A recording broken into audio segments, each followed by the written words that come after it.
विधानसभा के शीतकालीन सत्र से पहले कांग्रेस और भाजपा दोनों ही अपने अपने विधायकों को प्रशिक्षण देने की तैयारी कर रहे हैं।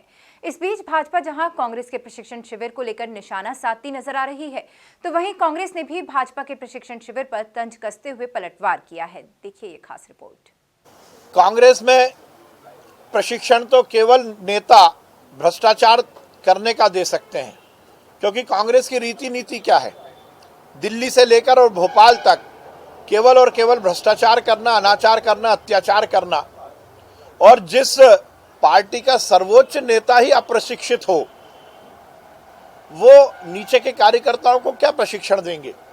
इस देश में यदि किसी राजनीतिज्ञ को सबसे अपरिपक्व माना जाता है तो वो पप्पू गांधी जी हैं। सबसे पहले तो पप्पू गांधी जी का प्रशिक्षण होना चाहिए, और यदि ये प्रशिक्षण देंगे भी तो कमलनाथ जी, दिग्विजय सिंह जी क्या प्रशिक्षण देंगे कि 15 महीने आपने क्या कुछ भ्रष्टाचार किया, क्या कुछ अनाचार किया, क्या कुछ अत्याचार किया। केवल और केवल वोट की राजनीति के लिए धर्म को धर्म से लड़ाना, जाति को जाति से लड़ाना, तुष्टीकरण की राजनीति के माध्यम से देश की फिजा को बिगाड़ना, हर समय देश के विरोध में खड़े होना, आतंकवादियों को संरक्षण देना, पाकिस्तान परस्ती की बात करना, ये कांग्रेस की रीति नीति है। और कांग्रेस प्रशिक्षण तो अपनी रीति नीति के हिसाब से ही दिया जाता है। तो मुझे लगता है कि ये प्रशिक्षण केवल और केवल भ्रष्टाचार का होगा।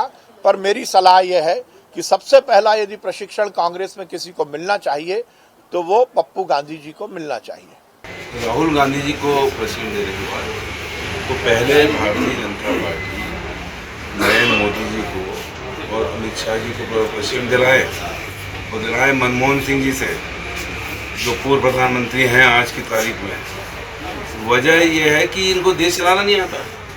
पहले नोटबंदी कर दी, लोग परेशान हो गए, फिर जीएसटी तनाब तरीके से लगा दिया।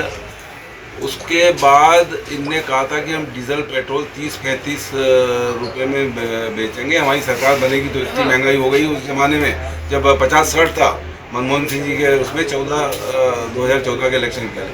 और आज 100 रुपये हो रहा है डीजल पेट्रोल, रसोई गैस 800 रुपये, खाने का तेल 130। महंगाई बढ़ती जा रही है। उसके बाद ये कोरोना को नहीं संभाल पाए, लाख से ऊपर लोगों की जान चली गई।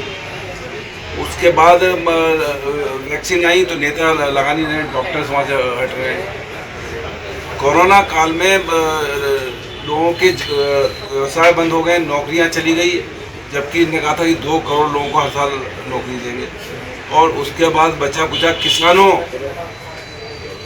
का जो 3 काले कानून पास किए, उसकी वजह से, और वो भी जब लॉकडाउन था पार्लियामेंट में बगैर चर्चा के और बगैर किसानों से चर्चा के, जिसकी वजह से अभी 3 महीने से किसान धरने पे वहाँ बैठा हुआ है और कल परसों चक्काजाम देश के अंदर हुआ। तो ये महंगाई बढ़ रही है, जाम हो रहे हैं, देश जाम हो चुका है, ये सब कर नहीं पा रहे हैं। तो इसलिए कैसे चलाया जाए देश, कि आम आदमी खुश हो, नौकरियां भी मिले, व्यवसाय भी चले, काम भी चले और लोगों की जान नहीं जाए।